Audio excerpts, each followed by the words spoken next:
Para compor a mesa deste painel, convidamos o professor doutor José Carlos Marques, o supervisor executivo de mídias sociais da Rede Globo, Carlos Alberto Ferreira, e o diretor de jornalismo da Rede Tem, Osmar Schor.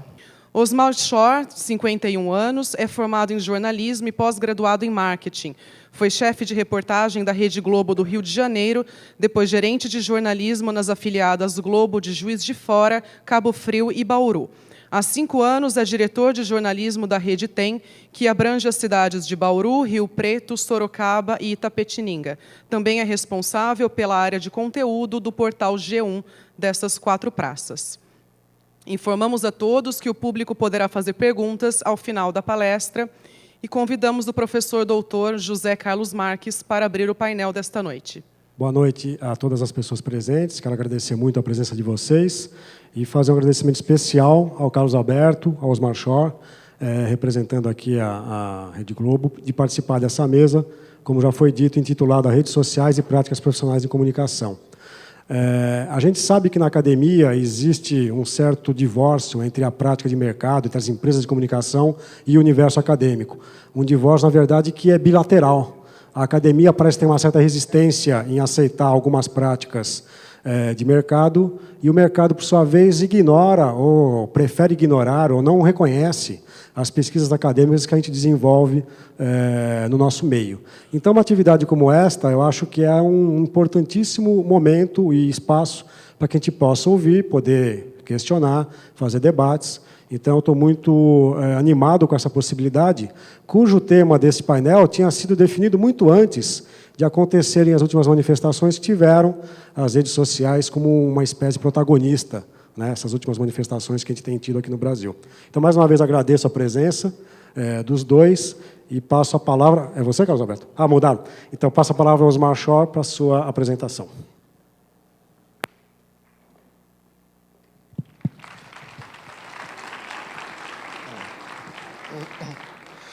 Boa noite, obrigado pelo convite. Eu tenho um carinho muito especial em fazer esse bate-papo com vocês, porque eu tenho fortes ligações com Bauru.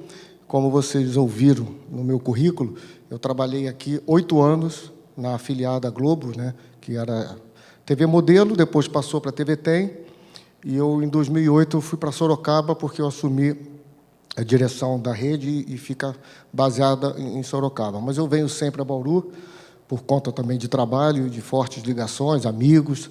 Hoje mesmo estou muito feliz, estou revendo grandes amigos, a Eugênia, com quem eu trabalhei, o Ivan, o Williams Balan, que é uma pessoa fantástica, eu acho que é uma das pessoas que mais entende de televisão que eu conheci na minha vida, é o Williams Balan. Então, eu fico muito feliz de estar participando aqui. Quando eu falo que é um bate-papo, porque, na verdade, é uma troca de experiência, né? Quando você vem falar sobre internet, a gente tem que esquecer tudo que nós já fizemos, tudo que foi feito, e ter a cabeça aberta para aprender. A única diferença é que a gente aprende fazendo, né? A internet ainda é um veículo, uma mídia muito recente, e não existe uma receita pronta, né? Não é igual televisão, não é igual rádio, jornal, que já se consolidou e você simplesmente coloca em prática aquilo que você aprendeu, que alguém ensinou para você, que ele aprendeu com outra pessoa e assim por diante. A internet ela é muito dinâmica, muito jovem, e a gente está aprendendo a fazer. Então, para alguns jornalistas mais antigos, como eu, tem sido uma experiência muito gratificante, porque a cada dia você efetivamente aprende alguma coisa. A linguagem é própria, a linguagem é diferente. Nós vamos ver aqui, com alguns exemplos, que nem tudo que serve para a televisão ou para o jornal serve para a internet, e, principalmente, nem tudo que serve para a internet serve para a televisão, principalmente, que é o veículo que a gente trabalha. É um conceito totalmente diferente, né? Bom, eu queria começar contando um pouco da nossa história como televisão, né, como TV Tem, na internet.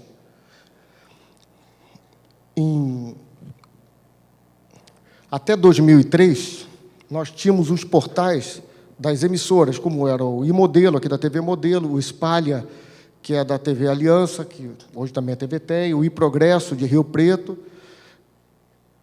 A partir de 2003, nós mudamos, com o advento da TVT, né, com a criação da rede, nós mudamos para um portal chamado Tem Mais, que acho que a maioria de vocês deve lembrar, que foi um portal de forte penetração aqui na região e fora dela, né, porque a internet também permite isso, não tem fronteira. Em 2009, nós começamos a trabalhar os sites noticiosos dentro do Tem Mais, que é o Tem Notícias e o Tem Esporte. Eles se juntaram ao Tem Mais. E, em novembro de 2011, eu considero realmente um divisor de águas. Foi quando nós partimos para a filiação ao G1. O G1, todo mundo sabe, é um portal da Globo, mas, a partir dessa data, para a gente, outras emissoras começaram um pouco antes e algumas depois, algumas ainda estão entrando nesse processo, ficou um sistema parecido com o de afiliação da emissora, que a gente tem a Globo, que é uma matriz, né, que é a cabeça de rede, e você tem emissoras afiliadas pelo Brasil. Passou a acontecer a mesma coisa com o G1. E a diferença, vocês vão ver nos números, é brutal. Por quê? Também é diferente a forma de você trabalhar a notícia. Na televisão, para você ter uma repercussão nacional de um fato local, você tem que brigar, no bom sentido, para que você coloque uma matéria do seu repórter num jornal de rede. Jornal Hoje, Jornal Nacional, Jornal da Globo, e exibiu ali, pronto, acabou. A penetração como se fala assim, enorme, sabe, uma coisa assim realmente fora do comum, mas acabou ali. Quando você trabalha com o G1 local, você não tem que colocar uma matéria no jornal do G1. Você tem que brigar para conseguir colocar a sua notícia na capa do G1. E quando ela fica na capa do G1, ela, obviamente, que tem uma penetração mundial, todo mundo poderia entrar no nosso site, mas, obviamente, que o G1 é um catalisador, então você consegue conquistar uma audiência que você, numa página local, não teria. E aí, realmente, o número é absurdo. Vou mostrar um pouco para vocês da nossa audiência. Em 2009, a gente tinha 25 milhões de page views ano. Em 2010, 39 milhões. Em 2011, tirando o mês de dezembro, que já considerava como G1, nós já estávamos com 44 milhões, que já estavam crescendo bem expressivo. Em 2012, já na fase do G1 e do Globoesporte.com, 88 milhões. Ou seja, nós dobramos a nossa audiência por conta da visibilidade conquistada através da página do G1. Agora, a internet, ela tem umas características. Eu falei para vocês mais cedo, no início da conversa, que ela não tem uma fórmula. Não existe um manual hoje dizendo, olha, o texto de internet é esse, aquele.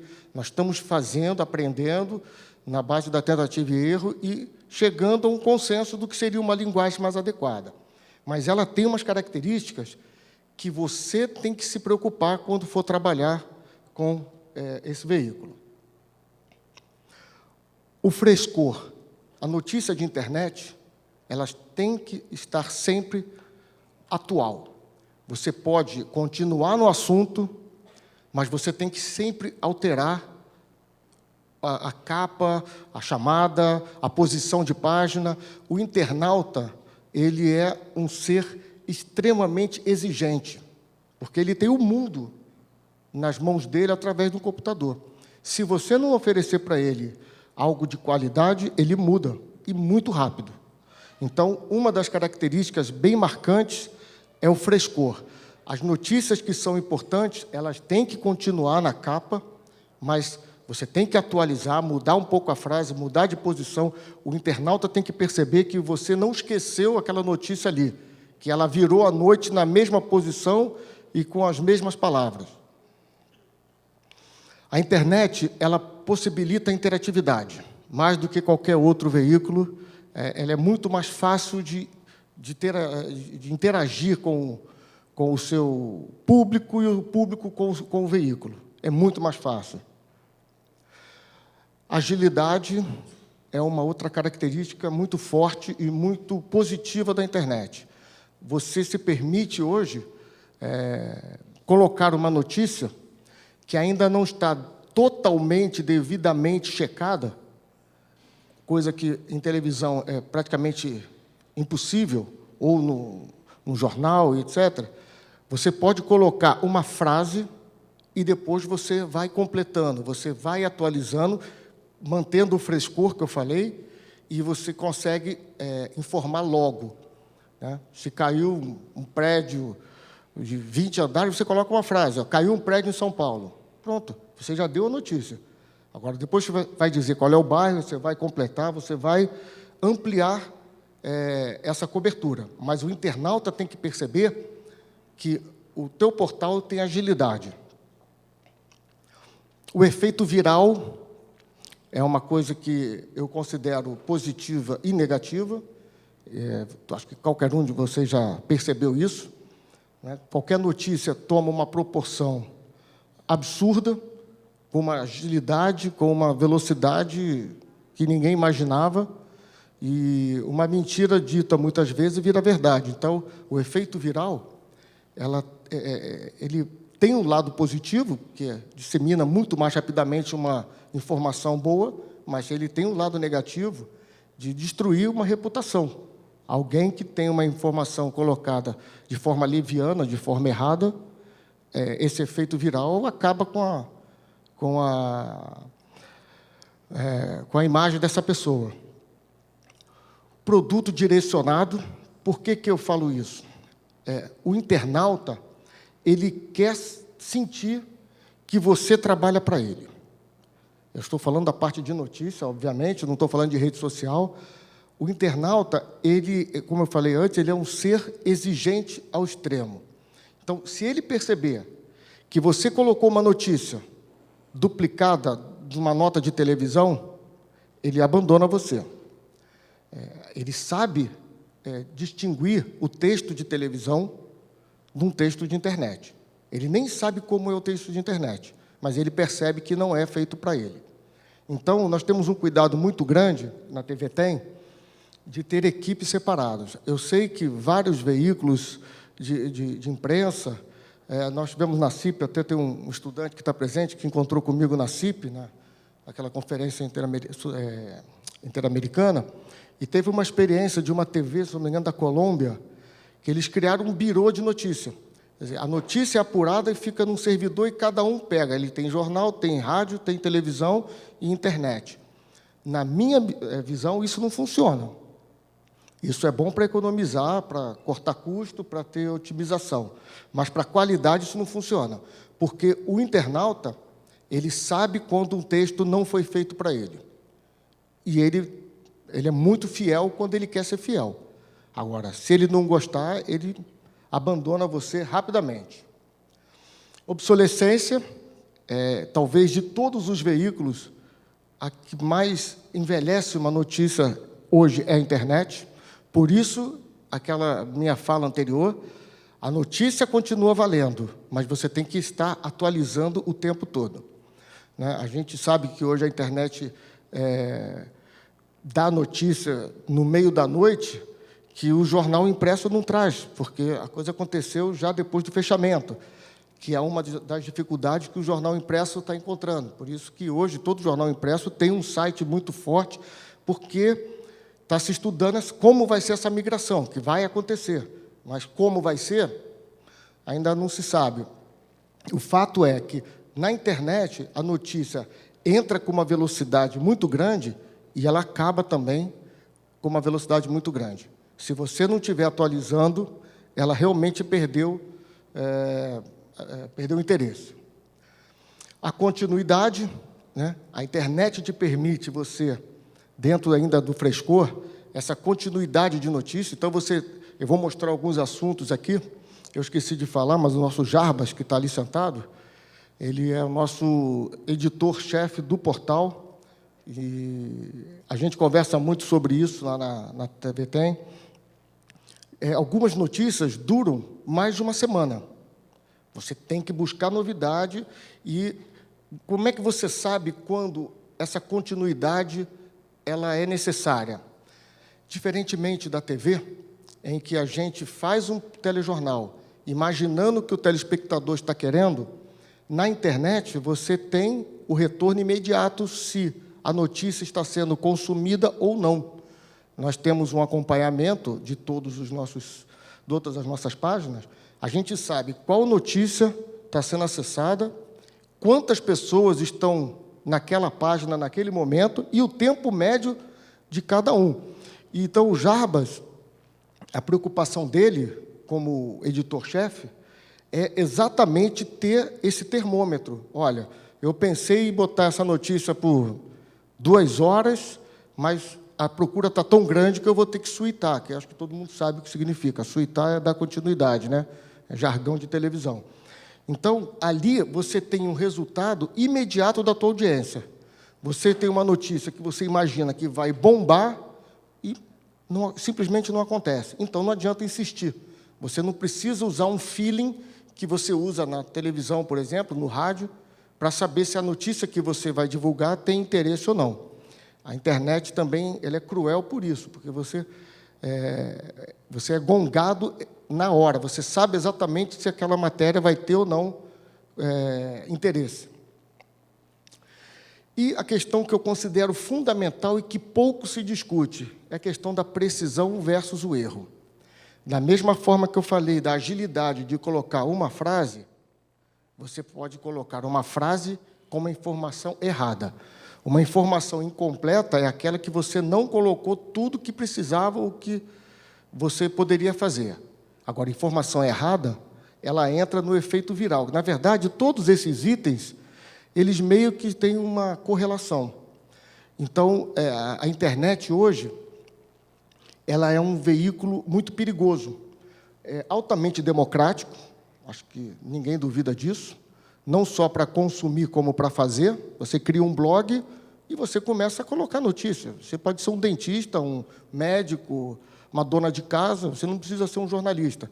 Ela é muito democrática, mas existe a questão da confiabilidade. Nem tudo que sai na internet é confiável. E é uma coisa que a gente tem que ficar muito atento. E, às vezes, eu vejo pouca discussão sobre isso. Apenas para a gente tocar uma outra mudança que a internet tem proporcionado para a gente, que é o tradicional emissor meio receptor, que a gente aprende na faculdade, né, McLuhan, etc. A internet está mudando isso. Eu não sei se algum de vocês já percebeu, mas hoje nós temos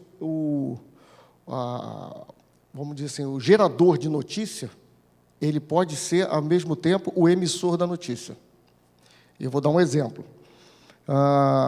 Quando o Luxemburgo era técnico do Palmeiras, todo mundo estava esperando a queda do Luxemburgo. Todos os repórteres de esporte estavam em cima da queda do Luxemburgo. E você sabe quem foi a primeira pessoa a divulgar a queda do Luxemburgo? O Luxemburgo. Ele colocou no Twitter, no site, acabei de ser demitido. Ou seja, ele furou toda a imprensa tradicional. Isso, há 20 anos, 30 anos, era impensável. Né? Você tinha que fazer uma entrevista, o repórter que tinha um relacionamento forte com o personagem, ele sabia a informação em primeira mão, e aí ele dava a notícia que era o furo, né? Que é o que todos nós jornalistas queremos. Hoje, você é furado pelo personagem. Vocês já pararam para pensar nisso? Vocês já se deram conta de que não existe nenhum fato mundial sem uma imagem? E não é que a gente tenha jornalista espalhado no mundo inteiro, mas todo mundo tem um celular, tem uma câmera. Então, pode ser um terremoto num país distante, pode ser um tsunami, pode ser o que for. Em poucos minutos, as imagens começam a aparecer. E, normalmente, imagens de amadores. Então, um amador, ele também passou a ser um emissor, o emissor e o canal. Quer dizer, eu acho que essa relação começa a ser rediscutida, porque a internet proporciona isso. Bom, a questão da liberdade e confiabilidade. Só fechando aquele assunto. O acesso é fácil, é um ponto positivo. Qualquer pessoa pode ser o agente da notícia, também é positivo. Fartura de informações. Gente, eu não sou tão velho, mas quando eu estudava, existia uma coisa chamada biblioteca. Você tinha que fazer cópia. Você tinha um acesso extremamente limitado. Quem podia ir para uma cidade com uma biblioteca muito grande era um felizardo, porque, olha, consegui um exemplar desse livro, e aí fazia aquelas cópias, etc. Eu sei que ninguém faz isso aqui, né, porque não pode, né, fazer cópia de livro, mas eu também não fazia. Hoje, a internet proporciona o quê? O mundo está aqui dentro.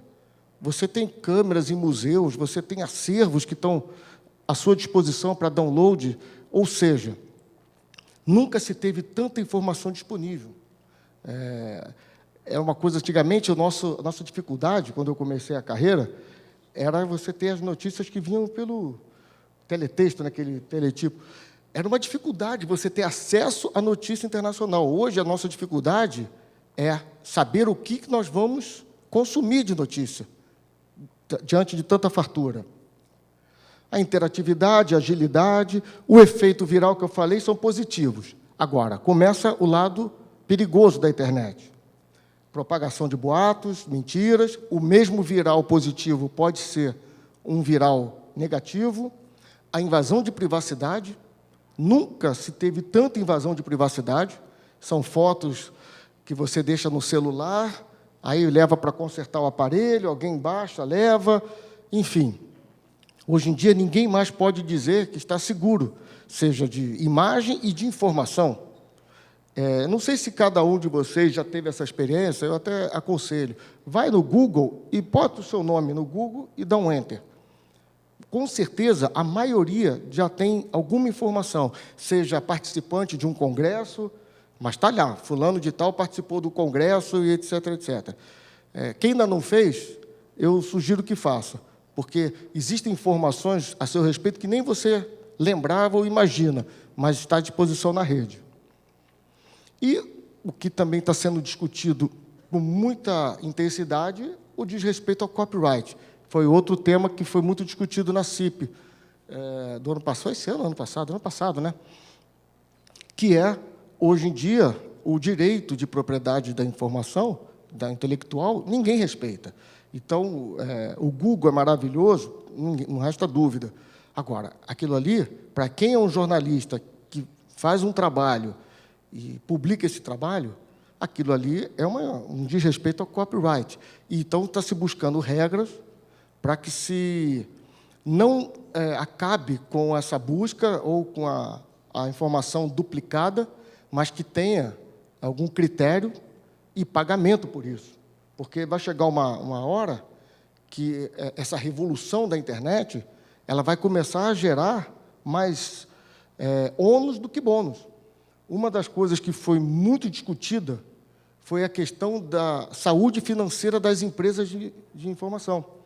Hoje, a internet ela tem vários aspectos positivos, mas ela ainda não sustenta uma equipe de produção. São poucos os sites de internet que conseguem ter uma saúde financeira que a mantenha com qualidade. Então, você vê um jornal como a Folha de São Paulo, ou o Estadão, ou o Globo, seja lá qual for, que tem uma equipe enorme e custa muito dinheiro, embora o salário do jornalista seja baixo, mas custa muito dinheiro manter uma redação dessa, e no momento em que você começa a ver a sua receita cair, porque essas informações estão chegando gratuitamente pela internet, isso está gerando um impacto, está diminuindo vagas, isso no mundo, não é só no Brasil, isso é no mundo, e uma das coisas que são percebidas e mais sentidas é o jornalismo investigativo, que demanda muito dinheiro. Às vezes, uma matéria demora 6 meses para ficar pronta, 4 meses. Só que o salário do repórter, do fotógrafo, do cinegrafista, seja lá, está sendo pago. Tem a despesa de deslocamento. Então, uma das coisas da parte impressa que eles estão mais sentindo nos grandes jornais é ter fôlego financeiro para continuar bancando esse tipo de matéria investigativa. A internet não te proporciona isso. A internet, o perfil dela é da notícia imediata, é da notícia do dia a dia, do factual. Dificilmente você vai ter um site isolado, que não faça parte de um conglomerado de mídia, que faça assim, não, vamos fazer um site somente investigativo. Não vai, não tem como. Então, isso é uma coisa que a gente também tem que ficar atento. Ela é muito legal, eu sou um entusiasta dela, mas algumas coisas têm que ser pensadas. Uma delas é o de respeito ao copyright. E aí fica a questão. Bom, eu já falei coisa boa, coisa ruim. A internet, afinal de contas, ela é aliada, inimiga ou complementar? Ela pode ser tudo. Depende de você. Depende de como você for trabalhar. Vou dar um exemplo aqui. Nós temos, além do G1, nós temos a TV Tem. Então, são 2 veículos que trabalham separadamente, embora do mesmo grupo. São equipes separadas, porém, há uma sinergia. A gente tem que criar essa sinergia para que um veículo possa alavancar o outro. E aí vocês podem falar, bom, mas a TVT já está consolidada, ela não precisa da internet para alavancar. Não é bem assim. E a nossa experiência tem mostrado que é diferente. Eu vou mostrar para vocês por quê.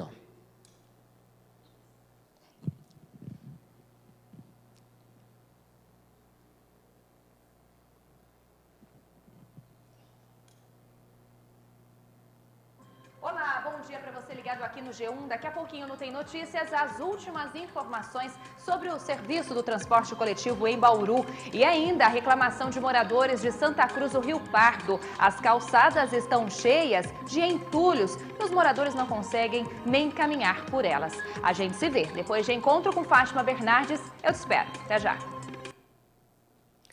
Todo dia a gente faz... Deixa eu voltar só para cá para a apresentação. Dá uma ajuda aqui. É isso aqui? Todo dia, cada G1 faz uma chamada dos destaques do telejornal.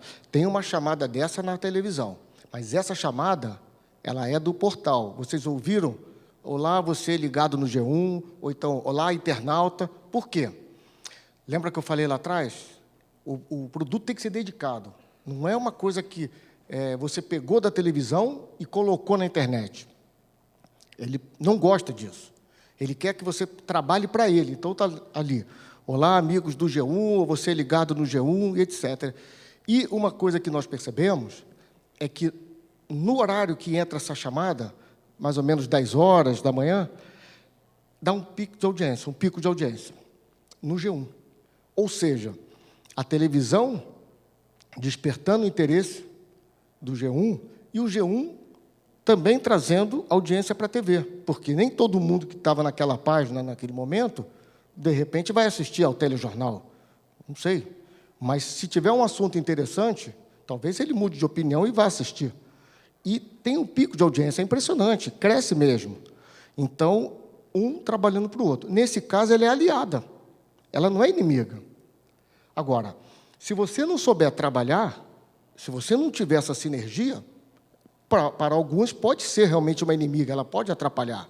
Como eu falei para você, você pode ser furado pelo teu vizinho, que nem jornalista é, com uma câmera. Aí, ela é uma concorrente sua, né? É o princípio do McDonald's, né? O McDonald's ele não considera concorrente somente a outra lanchonete. Ele considera o cinema uma concorrente.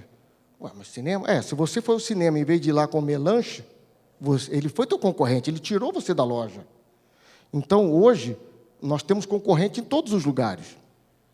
Concorda? Se você está com uma câmera e pega um flagrante, é um concorrente. Bom, eu queria... questão da prioridade. Muita gente pergunta isso, então eu já vou antecipar. Bom, então a notícia ela é mais importante para o G1 ou para a TV?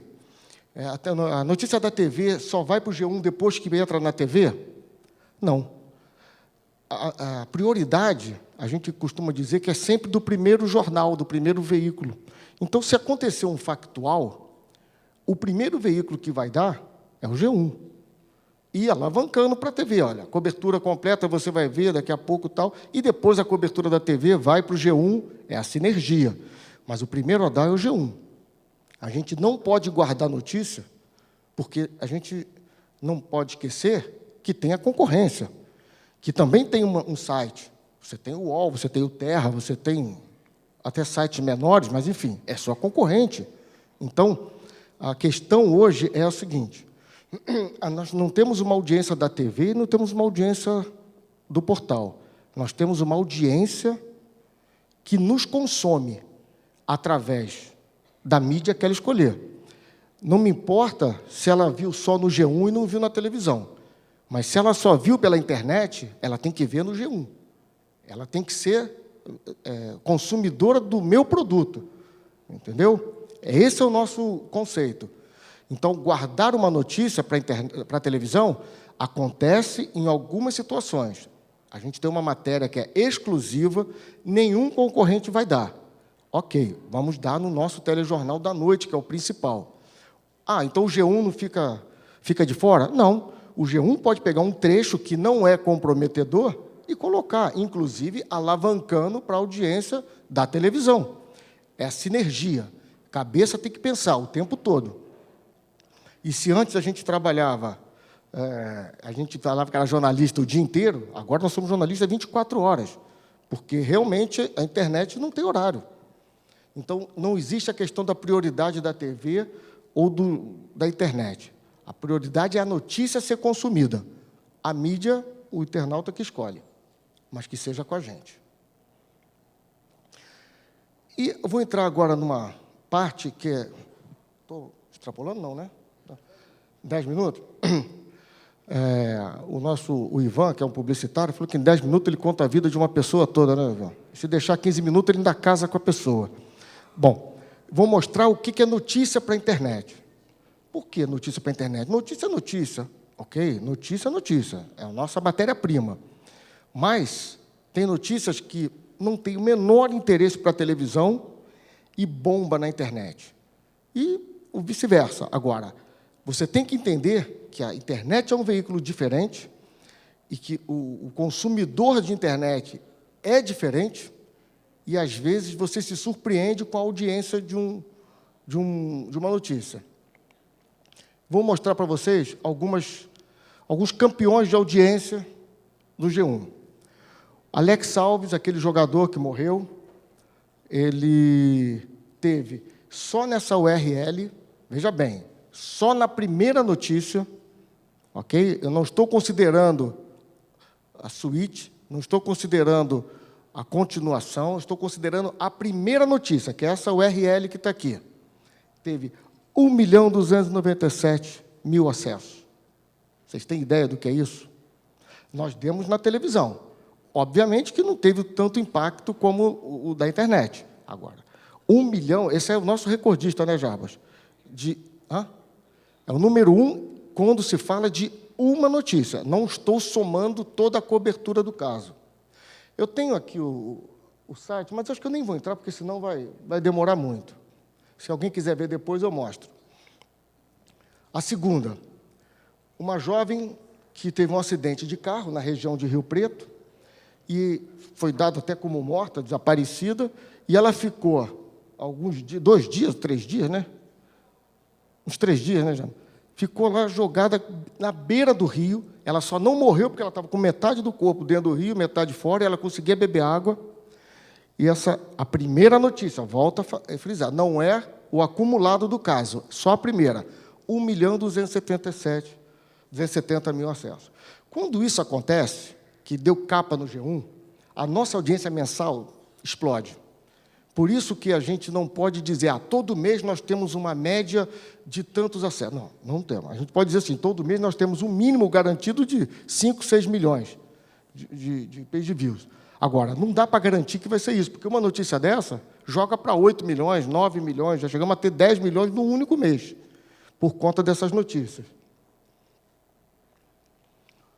Essa daqui, a TV fez, entrou na rede, essas notícias que eu estou dando agora foram as notícias que entraram na TV e na internet, com grande repercussão.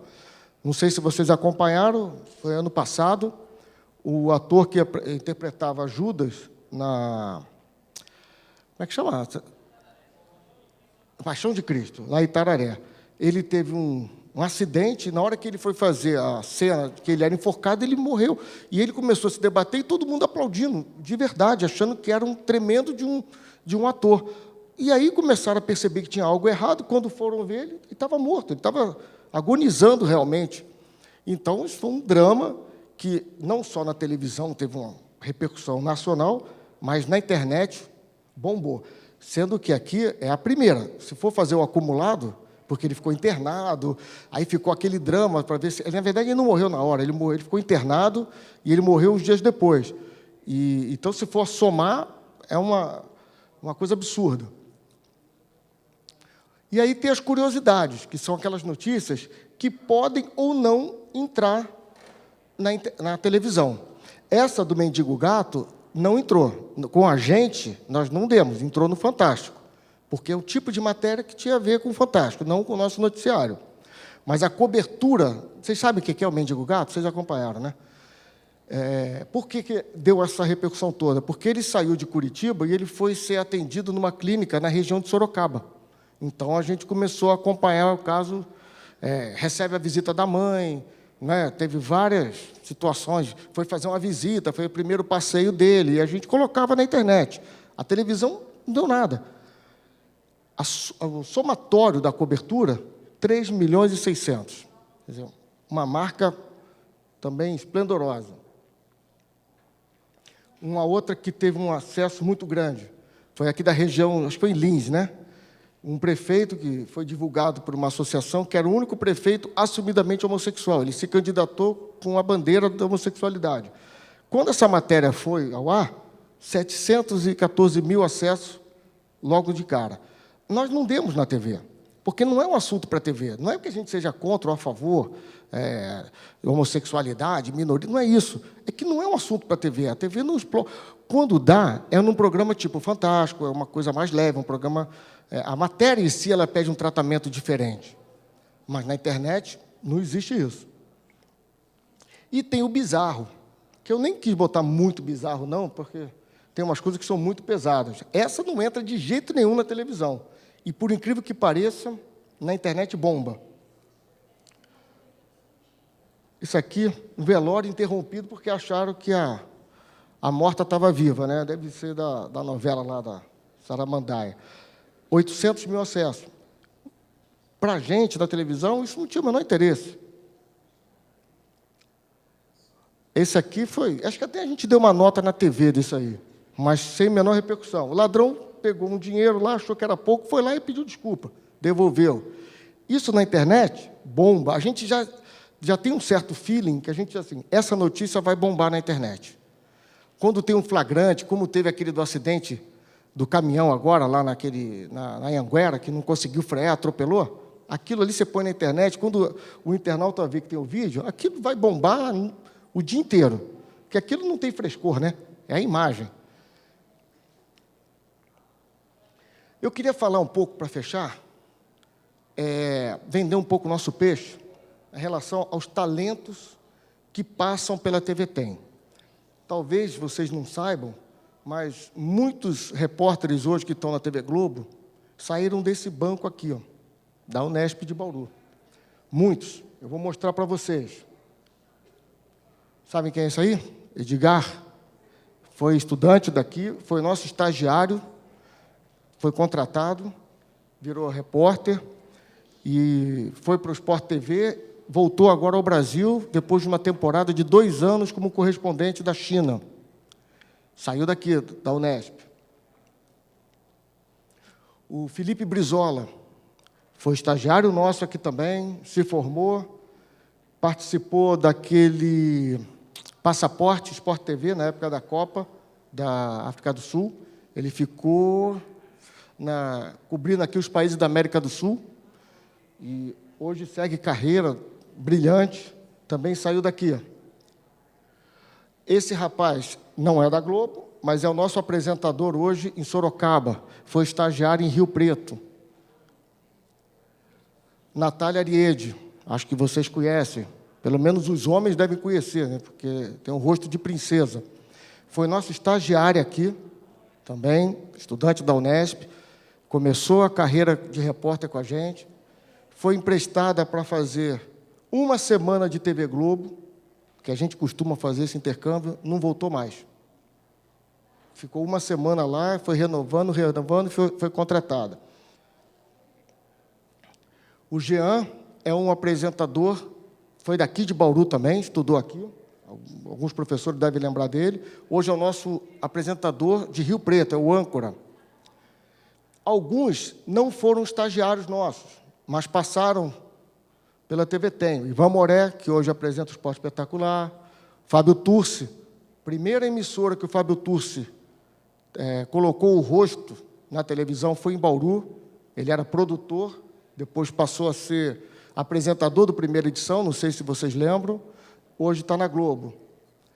Temos a Eliana Marques, que é a moça do tempo, foi de Rio Preto, Juliana Girardi, também de Rio Preto, hoje é repórter do Fantástico. Então, eu quero encerrar esse primeiro bate-papo dizendo o seguinte: a TV Tem está aberta para vocês. Se vocês quiserem fazer parte desse grupo, a gente tem um processo de estágio todo ano, em dezembro a gente abre a inscrição. É um processo muito seletivo, muito rigoroso. A gente não coloca estagiário para ocupar vaga de jornalista, que é muito comum. A gente não faz isso.